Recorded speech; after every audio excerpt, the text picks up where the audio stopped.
Hi! On the Woodpecker today, as you can see, I'm back in the shop. But today, I'm only gonna talk about the trip Renée and I took in Europe.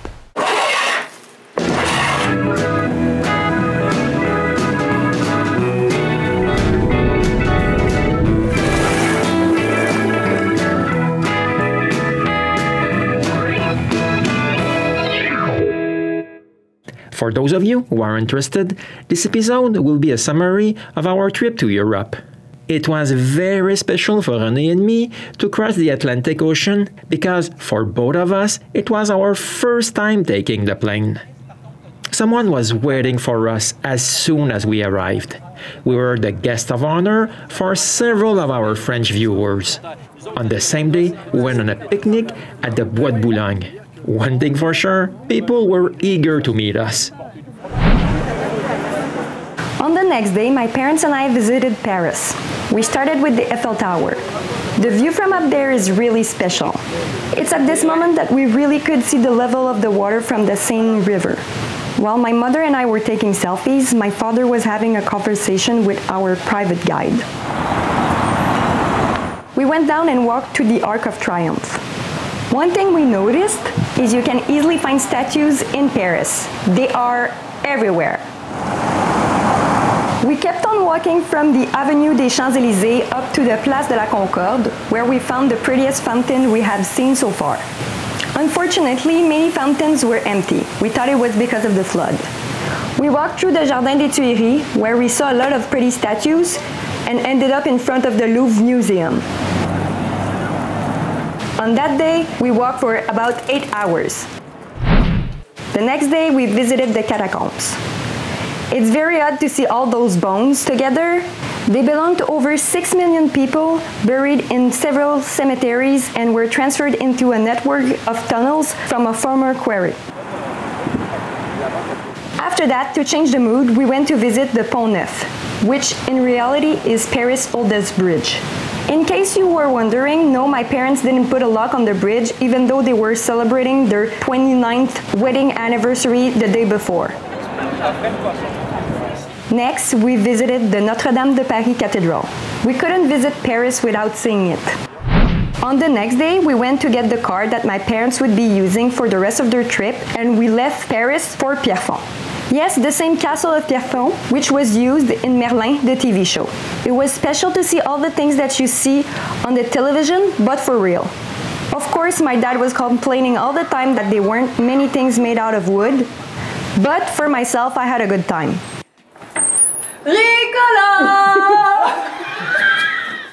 On the next day, we left Chantal at the airport and we drove to the Fontainebleau forest.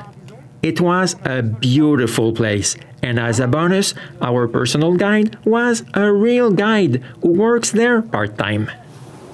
We couldn't ask for more.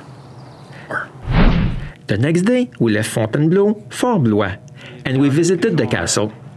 It was beautiful. The architecture was splendid. What made us want to visit that castle in particular is the fact that it's all furnished, and not just a little bit here and there. It was full of beautiful sculpted furniture, exactly what we were looking for. The next day, we visited the Chenonceau Castle. What's special about this one is that it's built on a bridge in the middle of a river. And there was a beautiful French garden. With all the rain that's been falling, I didn't expect to see a lot of dry or stunted trees. But just like the castle we visited before, the furniture was magnificent. The sculptor who made them were way better than I am. On the next day, we went to visit Celles-sur-Belle, the town where my first Gautier ancestor was born. We visited the church where he was baptized. It's wonderful that all the churches are open to visitors in France. This church is called the Royal Abbey and was famous for receiving pilgrims in the 12th century. For such a small town, the abbey is well maintained. I was really touched.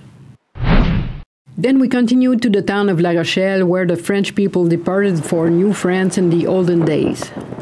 We arrived quite late in the afternoon, so we only had time to visit 2 of the 3 towers.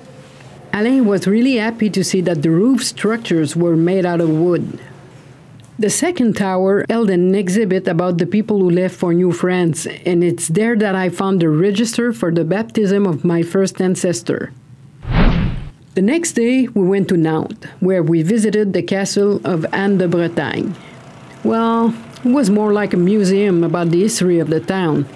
We tried not to do indoor activities when the weather was good. Alain was impressed by the beautiful furniture made by the craftsmen from the area. Next, we visited the Hello Machine. That's where you can find a giant elephant carrying at least 50 people on its back. But on that day, he didn't move because he was on strike, as were many people in France. Tough luck. But Alain managed to climb aboard a giant ant and activated 2 of its legs with a couple of levers. As you can see, he's not that good. I wonder how he managed not to trip it up by itself. We left, and when we got back to the car, we saw that a window had been broken and that we had been robbed. Half of our belongings were gone, including Alain's laptop. We were forced to go back to Paris to have the window repaired. We couldn't drive far like that, and we had to go to the Canadian embassy several times to apply for new passports. Alain was doing a presentation a couple of days later, and it was on his laptop, so it was gone. We had to recreate it in a day or so. Luckily for us, a fan contacted us, met us in Paris, and gave us a laptop. He was our savior. That way we were able to recreate it with a little twist. Ah, yes, I managed to do my presentation. It's not exactly what I had planned, but the audience was happy. I could still make it. It felt special. It was the first time I did something like that. The next day, we went to Saint-Nicolas de Liermont, the town where my first and the only Vaillancourt ancestor in Canada was born. I must admit, there wasn't much to see around there, except for the church where he was baptized. But the most important thing to see is the longest street of the town. Does the name ring a bell? Then we left for Vimy, where we could see the Canadian Memorial for real.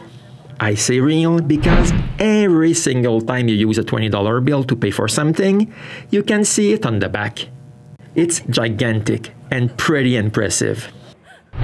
Then we left France for Belgium, and we stopped in Brussels. And as you must already know, we can't travel without having all kinds of ordeals. We lost almost all of our footage of Belgium. In Brussels, we visited a few churches and, of course, the Mannequin Pis. We also visited La Place du Cinquantenaire and the War Museum. Then we went to Bruges. We got lost several times, but we enjoyed the town with all its waterways. We couldn't resist the boat tour. We also visited the Chocolate Museum. This threw us back to childhood with the famous giant chocolate, Barbapapa. The next day, we went to Waterloo, where we visited La Butte du Lion. It's a monument erected to commemorate the battle against Napoleon on that location in 1815. We have to admit that the biggest rainfall we saw happened in Belgium. It was terrible.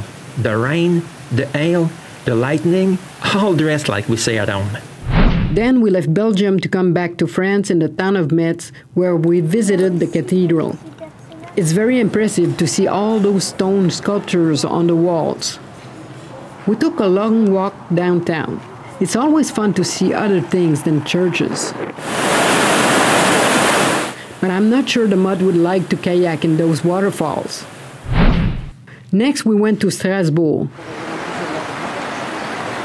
This is the first thing we saw when we got off the tramway. We'd been told that the town was different than the rest of the country. As usual, we visited the cathedral. It's pretty impressive to see all those stonework that was done in those days without any mechanical tools. But what Alain wanted to see was the beautiful timbered houses all over town. Finally, some houses where we can see some pieces of wood. The next day, we visited the Haut-Koningsbourg. The view up there was spectacular. But the real beauty was inside, with all the sculpted walls and the beautiful furniture all around the castle. Then we left for the longest stretch of road of our trip. I drove for many hours in the Alps until we got to Annecy. The lake was so beautiful that we were speechless. The water was so clear you could see the bottom of the lake. At the back, you can see all the mountains. We walked all day and visited the town. We visited a castle turned into a museum with an exhibition about the history of the town. And just like good tourists, we fed the birds right out from our hands. The next day, we left for the Puy-en-Velay. And guess what? We visited another cathedral. Like all the others, the interior was superb. But what was very impressive was its statue. It's a gigantic cast iron statue that overlooks the town. After climbing up hundreds of steps, we finally reached its foot. But that wasn't enough. We had to climb inside it. We saw that the many pieces were bolted together with hundreds of nuts. 130,000 to be more precise. We climbed a small ladder inside the head. It was very hot up there, but it was worth it. Look at the view from over the statue's crown. The next day, we went to Albi. As everywhere else, we visited the cathedral. It was slightly different from the other ones because it was all made of bricks. We walked through the town. It was like everywhere else, very beautiful. We left very late that night and drove near Toulouse. The next day, I did my second presentation. It was the same one I had done 2 weeks before. Time flies so fast. It was more intimate and fewer people attended. As we were in Toulouse, we managed to visit part of the town. We went to the Grande Place in front of City Hall. And of course, we visited the cathedral. They were all made of stone, but you could find some nice pieces of wood inside them. I hope that one day I'll be just half as good as the craftsman who did those sculptures. Needless to say that the bridges in France are way better looking than those we have at home. The next day, we visited the Gouffre de Padirac. That is a wonderful place to see. Okay, for those of you who are interested, Renée and I did go down the stairs and climb them back as well. Though, I must admit, it took longer on the way up. But while we were down, we could see the underground river and went on a boat ride.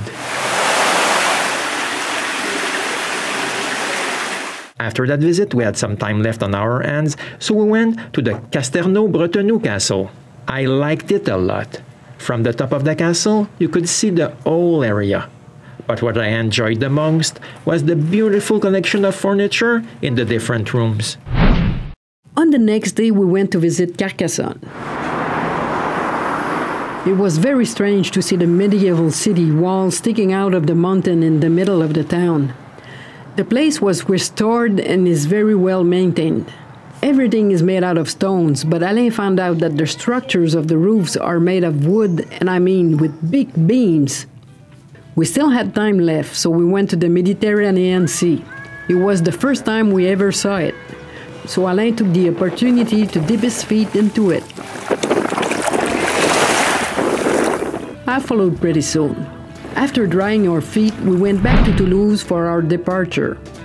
Here you can see all the places we visited. We stayed 33 days in Europe and we drove almost 6,000 kilometers. Our trip was magnificent. We saw many beautiful things that we'll remember for the rest of our lives. But what we'll remember most is meeting all those wonderful people who gave us food, shelter, and a moment of their precious time. After all, we were only strangers when we met, but we soon became friends. We might have spent only a few hours or days with you, but we shared a lot of laughs, regional food, friendship, and compared our different culture and ways of living. And that, my friends, has no price tag. To all the people we met, we say a big thank you for all those wonderful moments spent with you. To all the people we couldn't meet, well, there might be a next time. Don't despair. And until we come back, you can always come and see us on the Woodpecker.